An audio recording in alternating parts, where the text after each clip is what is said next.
मेरे साथ जुड़ गए हैं। केजे, अभी प्रशांत ये सवाल उठा रहे थे जी, दिल्ली से सब कुछ फैसला लिया जा रहा है और यहाँ पर भूपेश बघेल को भी आप देख पा रहे हैं, छत्तीसगढ़ के मुख्यमंत्री। तो ये दिल्ली से हुआ या ये मुस्कुराते हुए चेहरे कहानी कुछ ऐसे बयां कर रहे हैं कि ऑल्स वेल दैट एंड्स वेल? ये नैरेटिव है, फोटो ऑप में चेहरे मुस्कुरा रहे हैं, या अंदर खाने भी मुस्कुराहट है, या अभी दिक्कतें हैं, कुछ सलवटें हैं जिनको आयरन आउट करने की दरकार होगी कांग्रेस के सामने?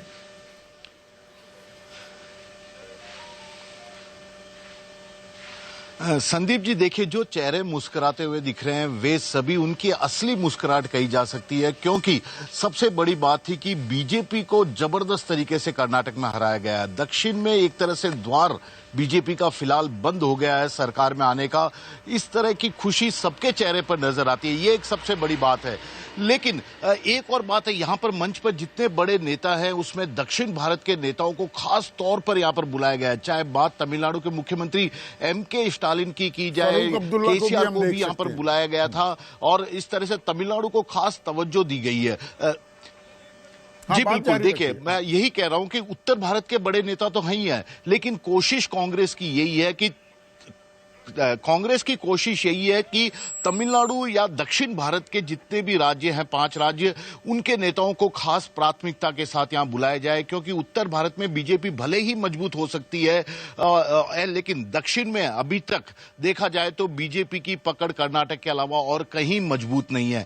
तो ऐसे में यही कारण है कि तमिलनाडु से भी बुलाया गया, आंध्र प्रदेश से चंद्रबाबू नायडू यहां पर आए हैं। चंद्रबाबू नायडू भी आंध्र प्रदेश जब नया बना था उसके बाद फिर से सत्ता में वापसी की एक तरह से कोशिश कर रहा है। जगनमोहन रेड्डी बीजेपी के साथ उनका झुकाव इस वक्त है, तो ऐसे में चंद्रबाबू नायडू को खास तौर पर बुलाया गया था कि दक्षिण में बीजेपी को कहीं भी विपक्ष के अलग अलग थलग काम करने के चलते पांव जमाने का मौका न मिल सके। तो दक्षिण को भी खास तौर पर यहां पर इस शपथ ग्रहण समारोह में नेताओं को प्राथमिकता दी गई है।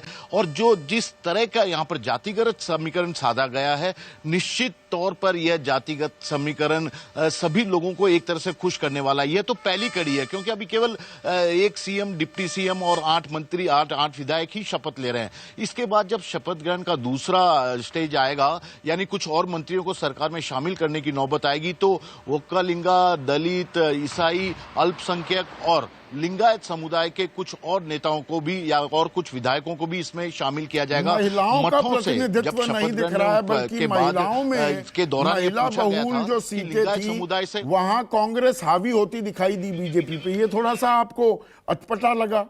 महिलाओं का कोई प्रतिनिधित्व नहीं अभी तक, 10 विधायक जो बतौर मंत्री शपथ लेंगे। जी बिल्कुल, देखिए, ये उम्मीद की जा रही थी कि महिला को भी प्रतिनिधित्व मिलेगा, क्योंकि जिस तरह का जातिगत समीकरण साधने की कोशिश की गई, तो जातिगत समीकरण साधने में कांग्रेस ने पहले स्टेज पर सफलता हासिल कर ली। लेकिन महिलाओं को क्यों शामिल नहीं किया जा रहा सरकार में पहली बार में ही, इसे लेकर सवाल भी उठेंगे और विपक्ष भी इसे लेकर सवाल उठाएगा। लेकिन इस बारे में जब कर्नाटक के नेताओं से बातचीत की गई तो उनका यही कहना है कि अभी तो ये शुरुआत है, अभी कई और मंत्रियों को भी शपथ दिलाई जाएगी। तो संकेत दिए जाते हैं, अभी तो केवल 8 विधायकों को ही शपथ दिलाई जा रही है। संकेत शुरुआत में दिए जाते हैं, बाद में आफ्टर थॉट के तौर पर थोड़ा संकेत दिए जाते हैं।